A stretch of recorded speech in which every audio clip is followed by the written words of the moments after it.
livestock, with green hills behind, ignorance within, and the wide sea beyond.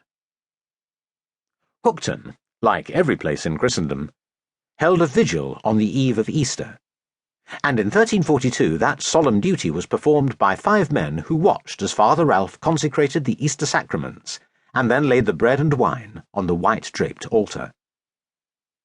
The wafers were in a simple clay bowl, covered with a piece of bleached linen, while the wine was in a silver cup that belonged to Father Ralph. The silver cup was a part of his mystery.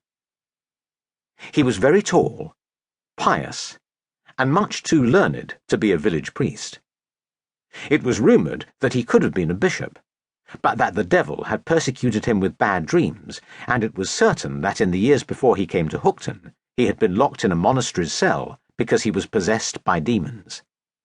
Then, in 1334, the demons had left him, and he was sent to Hookton, where he terrified the villagers by preaching to the gulls, or pacing the beach, weeping for his sins and striking his breast with sharp-edged stones. He howled like a dog when his wickedness weighed too heavily on his conscience. But he also found a kind of peace in the remote village. He built a large house of timber, which he shared with his housekeeper, and he made friends with Sir Giles Marriott, who was the lord of Hookton and lived in a stone hall 3 miles to the north. Sir Giles, of course, was a gentleman, and so it seemed was Father Ralph, despite his wild hair and angry voice.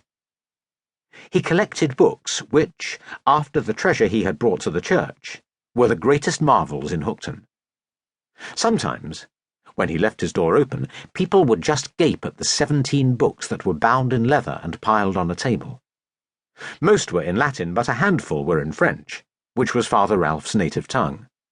Not the French of France, but Norman French, the language of England's rulers.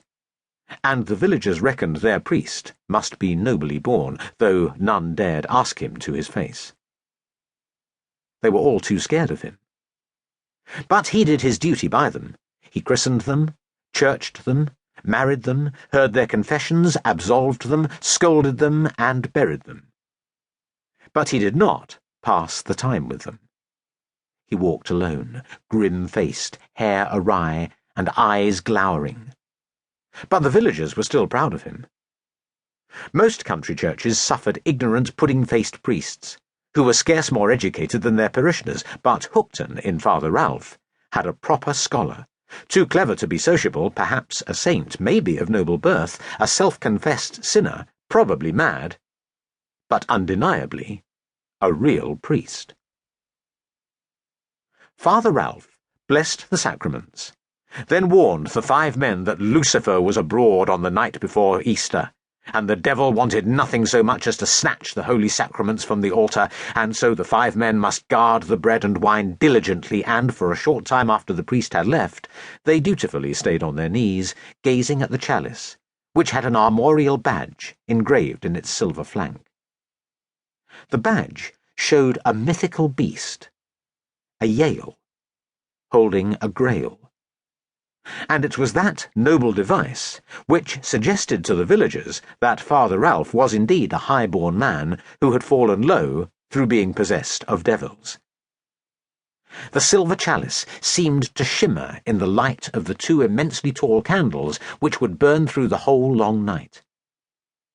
Most villagers could not afford proper Easter candles, but Father Ralph purchased 2 from the monks at Shaftesbury every year, and the villagers would sidle into the church to stare at them. But that night, after dark, only the 5 men saw the tall, unwavering flames. Then John, a fisherman, farted. "Reckon that's ripe enough to keep the old devil away," he said, and the other 4 laughed. Then they all abandoned the chancel steps and sat with their backs against the nave wall. John's wife had provided a basket of bread, cheese, and smoked fish, while Edward, who owned a saltworks on the beach, had brought ale. In the bigger churches of Christendom, knights kept this annual vigil. They knelt in full armour, their surcoats embroidered with prancing lions and stooping hawks and axe heads and spread-wing eagles, their helmets mounted with feathered crests. But there were no knights in Hookton.